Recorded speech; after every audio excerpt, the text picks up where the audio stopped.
Master Jedi, the defeat of the Sith Empire is easily the most ambitious mission I've ever been given. In fact, the odds of surviving a battle against the Emperor himself are almost zero. I'm looking forward to this more than any other assignment I have ever had. We're gonna need everything we've got to defeat the Emperor. Understood, Master Jedi. Victory or death. If I may say so, the Jedi Order's discipline, self-sacrifice, and devotion to duty are a model for all citizens. It will be an honor to serve with you. Master Jedi, I'm aware that my recent military record might raise some concerns. I want to reassure you that my squad fatality rates have not consistently been this high. I suppose that's good to hear. The first squad I commanded after making Sergeant was sent to free POWs being held at a small Imperial outpost. Intel said the place would be lightly manned. Most of the Imperials wouldn't arrive for another 24 hours. Intel was wrong. The outpost wasn't lightly manned, or the POWs weren't being held there? The Imperials sent their reinforcements a day early. When my squad broke into the outpost, we were outnumbered 10-1. We were outmanned and outgunned, but we achieved our objective, freed all the POWs, and came out alive.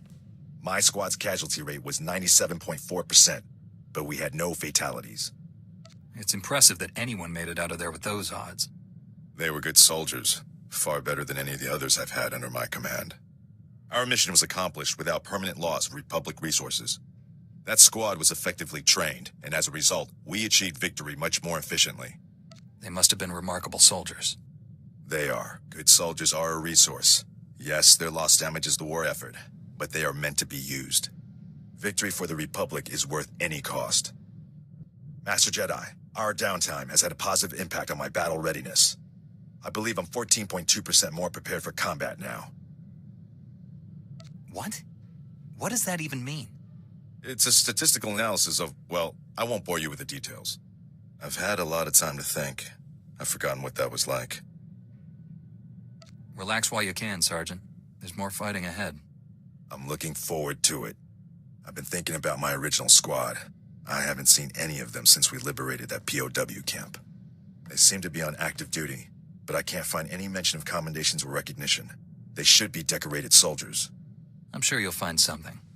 Carson, Naja, Eckerd, that whole squad has simply vanished. They're probably just posted somewhere far from the fighting.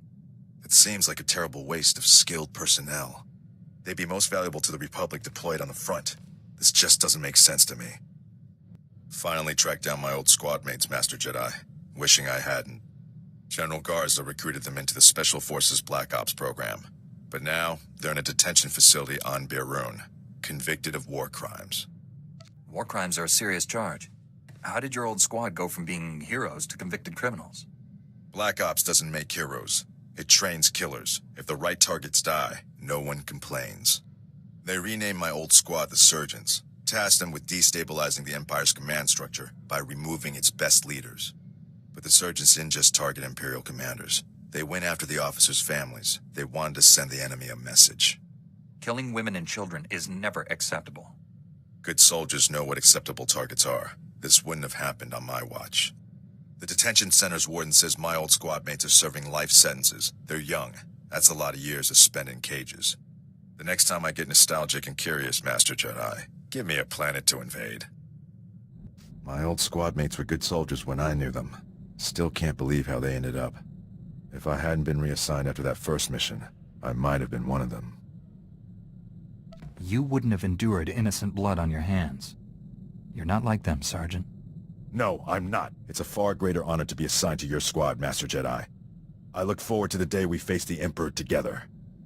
I've been analyzing your battle tactics, Master Jedi. I hope you don't mind. I believe I found a way to increase my own combat efficiency by another 25.4%. I'm happy to provide a good example for you, Sergeant. It's an honor to serve with you, Master Jedi. May I suggest we return to the field? I'd like to test these new tactics. Permission to speak freely, Master Jedi. Proceed, Sergeant. Thank you. I had some concerns when I was first assigned to your squad. The Jedi are known for their discipline and selflessness, and for their pacifist philosophies. I'm pleased to say my concerns were unfounded. After Hoth, I'm not sure why you would have thought I was a pacifist. As I said, my concerns were unfounded. I came from a pacifist colony, Master Jedi. We were bullied, remorselessly, by pirates, corporations, Hutts, even governments. I joined the military as soon as I could. Peace only comes to those willing to fight for it. I'm sure your family is glad you're defending them, even if you disagree with their ideals. 10 years ago, the colony was attacked by the Sith. My family was killed. They never fought back. The Sith crushed them, the way you might step on a bug. We'll hold the Emperor accountable for this, Rusk. I promise. Thank you, Master Jedi. At any rate, we should move on. Thank you for hearing me out. When I was first given this assignment, I believed it would be an excellent opportunity to serve the Republic. I underestimated. It has been the greatest honor of my life. You can serve with my squad anytime, Sergeant. Thank you, Master Jedi. I promise you, I'll train this squad to be the most efficient fighting machine in the Republic, even the droid. I'm with you until the bitter end. Victory or death!